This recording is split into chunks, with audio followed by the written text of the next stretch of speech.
si no creyera en mi sonido, si no creyera en mi silencio. Qué cosa fuera, corazón, qué cosa fuera la masa sin candela.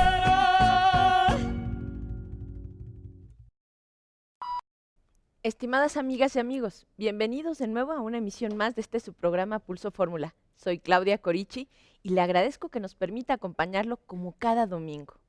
La verdad es que un tema hoy importante, un tema polémico. En esta ocasión hablaremos sobre algo tan controvertido de lo que se ha estado hablando en las últimas semanas de manera creciente, no solamente en México, en todo el mundo, la legalización de las drogas, sobre todo la legalización de la marihuana. Particularmente en México. Yo les pregunto, ¿es ello factible o posible? ¿Puede ser una salida acaso a la ola de violencia que vivimos en el país? Le aporto algunos datos. En la pasada 43 Asamblea General de la OEA se puso en debate un tema muy controversial, las políticas en la lucha contra el problema de las drogas. Las discusiones que tuvieron como base el informe sobre el problema de las drogas en las Américas sentaron un precedente, pues es la primera vez que una organización intergubernamental, a partir de evidencias, sugiere evaluar la despenalización o legalización de la producción, de la venta y del consumo de la marihuana. En el caso de México, en días recientes, diversos personajes y actores políticos han reavivado también esta discusión, trayendo el tema nuevamente a los reflectores. Nuestro país, a pesar de ser un país de un relativo bajo consumo, es uno de los más afectados por la producción y el tráfico de drogas de manera ilegal. Los diversos problemas que emanan de este fenómeno, pero sobre todo la creciente inseguridad provocada por las disputas entre los cárteles de las drogas, han marcado de manera importante nuestra historia, sobre todo nuestra historia reciente. Sin embargo, parece que tomar a la ligera la despenalización de las drogas en México es un tema que aún resulta muy complejo, nada fácil. La regulación de la marihuana, ya sea para uso medicinal o recreativo, es la punta de lanza de una discusión mucho más profunda. ¿Cómo hacer frente con eficacia a las adicciones de sustancias hoy ilegales sin fortalecer económicamente al crimen, sin llenar las cárceles de productores o consumidores, sin disparar la violencia de los cárteles o sin aumentar exponencialmente el gasto público en seguridad? ¿Cómo evitas que el crimen infiltre y corrompa las instituciones que deben combatirlo? ¿Qué es lo que implicaría la despenalización de ciertas drogas en nuestro país? ¿Cuáles son las posibles consecuencias? Además, ¿cuánto se destina a la prevención también? Y pensemos, ¿sería un acto con más beneficios que desventajas o no? ¿Quiénes apoyan y quiénes están en contra de la despenalización? ¿Qué hay de fondo en este asunto y quiénes tienen intereses comprometidos en el tema?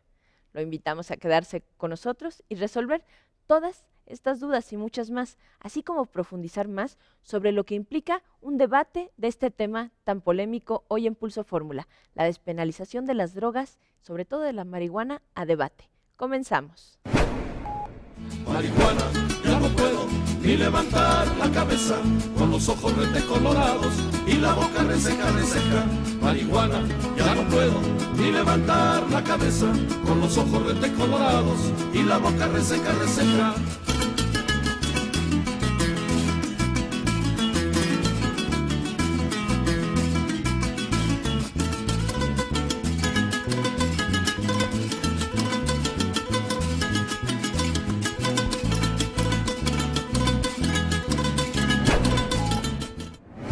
Qué bueno que nos acompañan el día de hoy en este espacio de análisis, de crítica y ejercicio periodístico. Quiero agradecer a todas y todos nuestros televidentes de la República Mexicana, también a quienes nos siguen en los Estados Unidos y, por supuesto, a todos los que nos sintonizan en el resto del planeta gracias a la señal de Telefórmula. Les recuerdo que sus comentarios y sus puntos de vista son muy, muy valiosos para nosotros y por ello pongo a su disposición la multilínea aquí en Grupo Fórmula 5166-3403, así como nuestros perfiles en redes sociales que ustedes ya conocen y están en pantalla. Agradezco todos los correos que nos han hecho llegar, reiterando que los temas que nos sugieren son de vital importancia en la realización de este programa. Quienes están a favor de la legalización de las drogas argumentan que al hacerlo, todo el mercado relacionado con su venta entraría en un sistema regulado por el Estado y por la economía, donde el gobierno sería capaz de retener impuestos por una parte por ese concepto, y al hacerlo, el dinero podría ser destinado tanto al sistema de salud para atender a los adictos, así como a la prevención, a la seguridad social para enfrentar otras áreas del crimen organizado. Además, por supuesto, sostienen que el consumo de los narcóticos se reduciría si estos fueran legalizados, estaría regulado. Quienes están en contra, por otra parte, destacan que en varios lugares donde se han legalizado las drogas, el efecto ha sido un aumento del consumo. El ejemplo son el alcohol y el tabaco, ya que la historia demuestra también sociedades con niveles de consumo en las que el 80 y el 60% de la población adulta, respectivamente, usan estas drogas, siendo, por ejemplo, el estado de Alaska este ejemplo claro. Las razones de carácter económico de los opositores señalan que si la venta y el consumo de un producto está prohibido o controlado, entonces el precio para obtenerlo es más alto, ya que quien te lo vende debe gastar más para evadir a la autoridad. Luego, a mayores precios, la demanda es menor. Además, hay que agregar a este número las personas que no consumen drogas simplemente porque está prohibido, que sí es un número también considerable. Otro punto es que aún legalizando las drogas en México, la mayor parte del mercado de los cárteles que operan dentro del país se encuentra en Estados Unidos y en Europa, donde en teoría permanecería ilegal, aunque ya estamos viendo cómo ha ido cambiando todo en los estados de la Unión Americana y por supuesto en algunos países de la Unión Europea, continuando así la lucha por controlar el mercado de exportación ilegal de drogas, que sigue siendo un tema.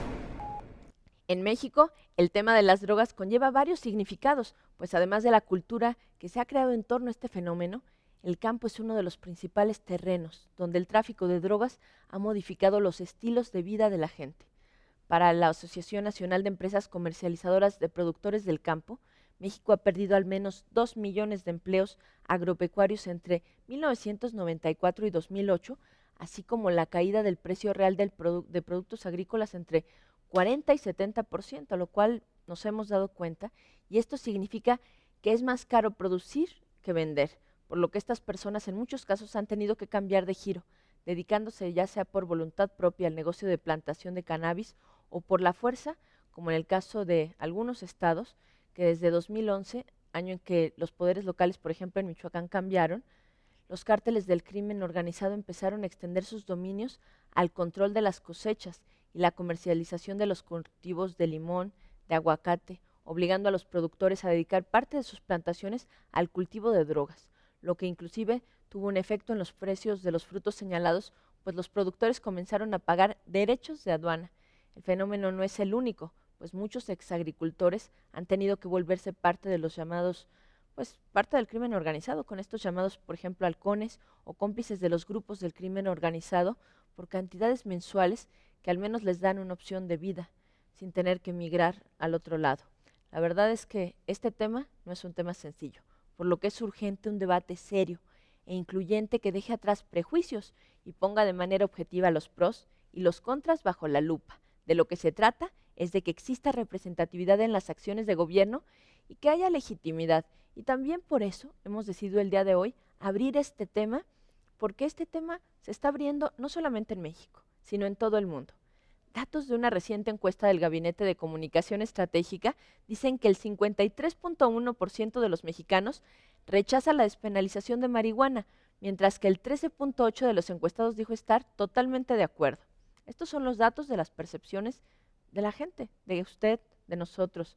La misma encuesta indica que aunque el 56% cree que la legalización de la marihuana puede contribuir en la estrategia de seguridad contra los cárteles de la droga, la opinión sobre si esto generaría o no violencia está dividida. 34% afirma que aumentaría la violencia y 32% que disminuiría. Ante posibles dilemas, les hemos preparado el siguiente reportaje que destaca cómo en otros países se ha llegado a ciertos acuerdos sobre el tema, pero sobre todo, cuáles son los escenarios que los especialistas consideran de aprobarse una reforma que haga legal un estupefaciente como la marihuana en un lugar como nuestro país. Vamos a verla. Amigas y amigos, vamos a un corte. De regreso estaremos con el diputado federal del PRD, Fernando Belauzarán, quien es representante de la actual Cámara de Diputados y que ha atendido este tema y lo ha planteado y promovido de manera muy especial. No le cambie, regresamos. Vamos a una pausa y enseguida regresamos a este espacio de expresión plural Pulso.